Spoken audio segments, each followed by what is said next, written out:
Hi, everyone. I'm Kevin Rhodes, music director of the Springfield Symphony Orchestra. So here I am this week with our next installment of SSO Homegrown.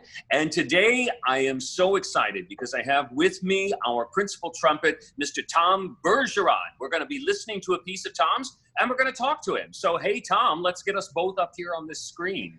Hey, Kevin. How you doing? Good. How are you? Oh, fantastic. Now, one thing I think is clear when I look at the two of us here is that the COVID-19 has not kept both of us away from our barbers. Nope. I am my own barber. Exactly. That it comes in handy sometimes, taking care of yourself. Yeah. So, hey, Tom, let's just talk about yourself a little bit before we get down to hearing some music. How long have you played in the orchestra? Oh, I believe this would be my 8th season as principal. All right. And I played as a sub a long time ago, as you know, but this is my 8th season as a member. All right. And where are you from? It's close by. Yeah, originally from South Hadley, and then traveled all around the world, and now back in Amherst. Fantastic. And you are living there with your wife now of 1 year, 2 years? 4 years. 4 years. Oh my gosh. Almost 4 years. Almost. Wow. Wow. Fantastic. And what does she do? She's not in music at all, I think, right? No, she studied city planning, and so now she works for a consultancy firm that deals with cooperatively owned business models. All right. So, well, we're all talking about how our lives have been affected by COVID-19 and self-quarantining and staying at home. Is she continuing her work from home? Yes, she is. Yeah, their business does work remotely. They were working a lot remotely before this all happened, so they were kind of set up for that to begin with. So yeah, it's been pretty seamless, relatively speaking, for her. Well, and that's in stark contrast to us, who, we don't work from home. Well, we prepare at home, but our whole lives are about going someplace and doing things with other people, for other people. Mm-hmm. And it's really strange to not be doing that, isn't it? It really is, man. It really is. It's a whole different paradigm now. And, you can see all my trumpets behind me.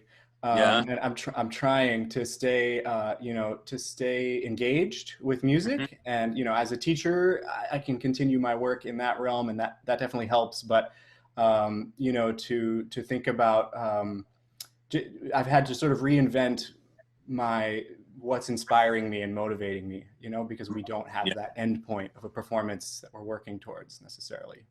Yeah, for sure. It's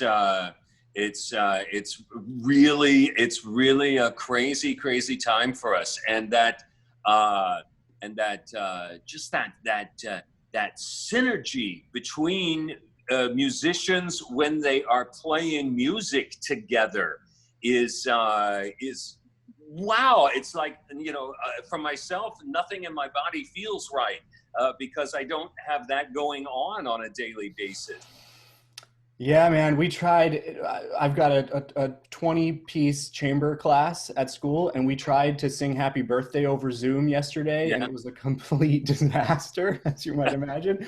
It's just, there's no way, to right now, to really have that truly live, that synergy that you speak of.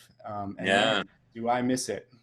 For sure. Now, I just want to touch briefly. You mentioned teaching, so tell us about your teaching that you're doing. Tell us about that. Yeah, so I direct the chamber music program up at Deerfield Academy, and I also teach music composition there. So the school is carrying on fully online this term. So our students are all over the world. They live all over the world.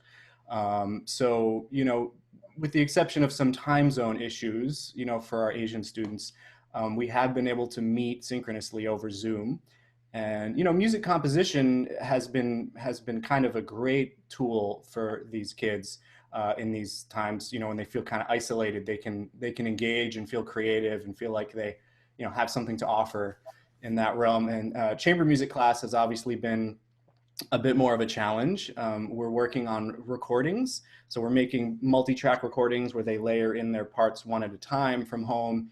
and doing a lot more listening, listening to recordings of the great chamber works and some analysis work, which actually I've been meaning to inject into the class for a while because it's important.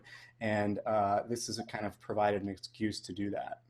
Wow, wow. Well, best of luck with all of that. And who knows? I may be giving some piano lessons here myself someday from with my Zoom. Nice. But speaking about playing with other people, the piece that we're going to hear today, which is a performance that took place some time ago, but it is with other people. Tell us about the piece and those other people that we're going to see and hear you playing with. Yeah. So the piece, it's a performance from 2015, back when I was living in New York City. And the performance took place at Trinity Wall Street, which is one of the oldest churches in New York. Okay. The original parish is the oldest parish in New York, and this church was built in 1864 or something. At the time, it was the tallest structure in the United States. Wow. It's a pretty cool space to play music. And so they have a concert series that they put on each year, and I was lucky enough to get to perform on the concert series. So at the time, I had just released my second album, which is a jazz group, but we played, I sort of reinterpreted works of Olivier Messiaen, one of my favorite composers. Messiaen, being the French composer, wrote a lot of music for organ and orchestra, and a number of pieces for that. Also some piano works. But I think one of the things that's most important to know about Messiaen is that he was an extremely spiritual person. Religiously speaking, he was very guided by a very devout Catholicism, and he has virtually no work which is just like Symphony number 1.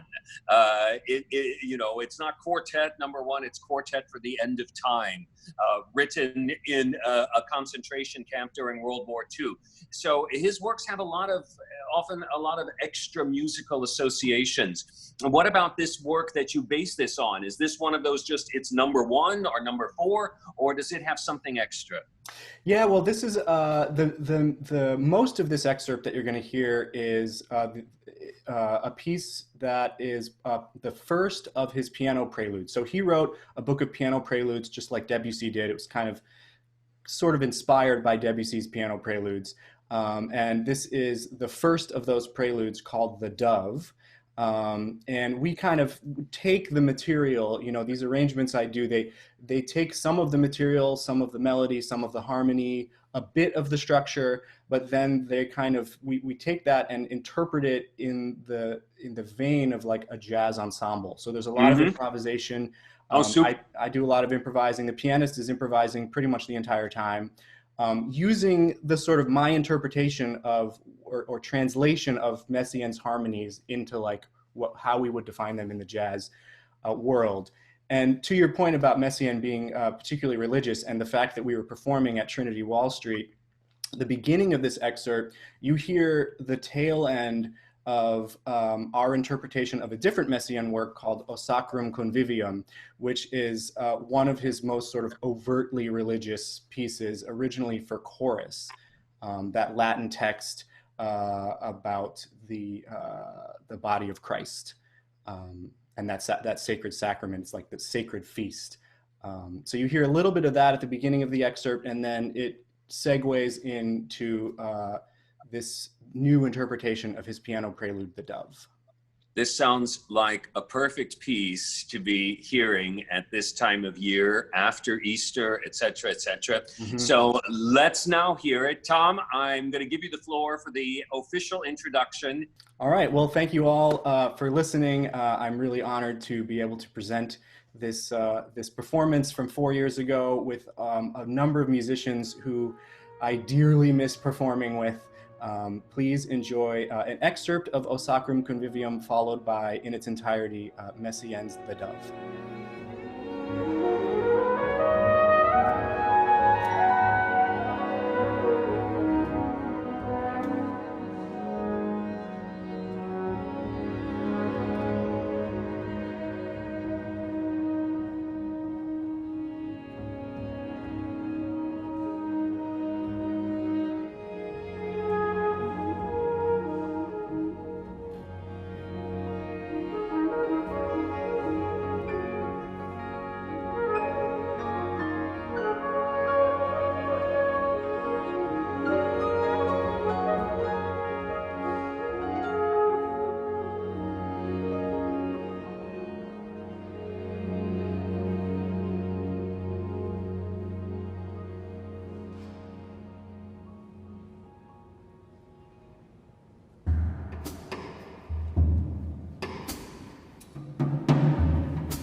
Tom, that was amazing. I really loved that. And indeed, just the right piece for this time of year.